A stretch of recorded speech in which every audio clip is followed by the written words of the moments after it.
ce processus de métropolisation, pour moi, il est pourri de bout en bout, en fait. C'est-à-dire que concrètement, que ce soit d'un point de vue démocratique, que ce soit d'un point de vue d'une logique, justement, de bassin de subsistance, que ce soit, à tous les points de vue, en fait, le processus de métropolisation, il est dépossédant pour les citoyens, et il nous éloigne d'une possibilité, justement, de résilience, de capacité à rebondir, à garder de l'agilité, etc.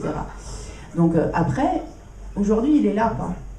Donc pour moi, à partir du moment où aujourd'hui les métropoles elles existent, là c'est pareil, quoi. Enfin, je vois pas comment on peut se payer le luxe de se dire on va pas politiser ces espaces-là, alors que c'est là que sont les compétences qui sont les plus impactantes justement pour la vie des habitants. Donc c'est vrai que c'est pénible, parce qu'on est toujours piégé et toujours sur cette ligne de crête à se dire, voilà, en fait, il y a des institutions dont nous, on voudrait la disparition, mais aujourd'hui, elles existent, et donc on est obligé d'y aller si on ne veut pas les laisser au pourri d'en face. C'est une ligne de crête qui est très insatisfaisante, mais en même temps, pour l'instant, pour moi, on n'a pas vraiment le choix, effectivement.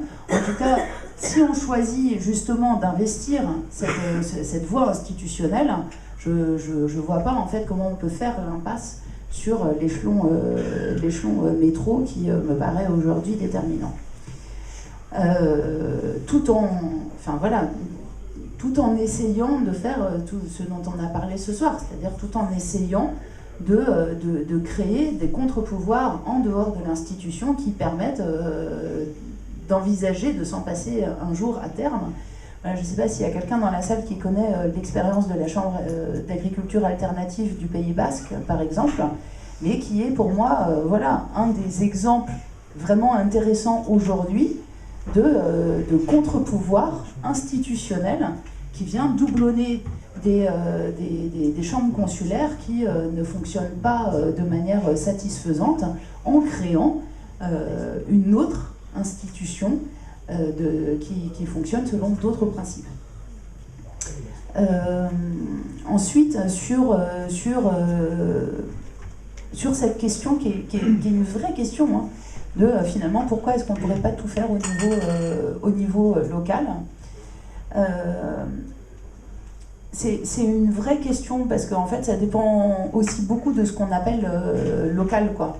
C'est-à-dire que il y a quand même beaucoup de réflexions qui se font justement sur la question des bassins de subsistance, des biorégions, ça peut prendre plein de termes différents, mais sur en gros quelle serait justement la bonne échelle d'un bassin de vie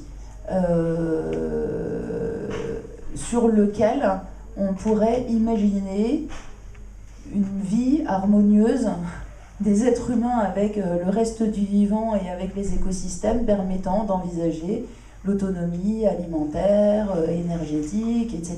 etc. À ma connaissance, cette question aujourd'hui, elle n'est pas totalement résolue, et en tout cas, elle n'est clairement pas, en tout cas, actuelle. C'est-à-dire que concrètement, aujourd'hui, on n'est pas prêt à être autonome au niveau local, et quasiment nulle part, quoi. Parce que pour aller vers la voie d'une autonomie locale, si c'est ça vers quoi on désire aller, ça veut dire ça veut dire même aller péter des dalles béton aux quatre coins de France, déjà, ne serait-ce que pour récupérer des terres cultivables, si on parle d'autonomie alimentaire, qui est quand même une des bases, hein, déjà de pouvoir se nourrir. Aujourd'hui, on n'a pas ce qu'il faut. En tout cas, pas réparti de manière à ce que l'ensemble du pays puisse être autonome au niveau local. Pareil sur la question de l'énergie. On est sur un modèle qui est le modèle du nucléaire, ultra centralisé, qui aujourd'hui ne permet pas d'envisager ça. Donc après, il y a évidemment plein d'initiatives aussi qui se font au niveau local, sur les centrales villageoises, sur justement une énergie décentralisée, etc. Mais on est extrêmement loin du compte. Et en tout cas, moi, aujourd'hui, j'ai du mal à envisager justement ce que pourrait donner quelque chose de purement local. Là, j'ai parlé d'alimentation et d'énergie, parce que ça fait partie des besoins de base, mais sur la question de la santé notamment, qui moi m'inquiète beaucoup, je pense qu'on est, on est encore peut-être moins au point sur ces questions d'autonomie.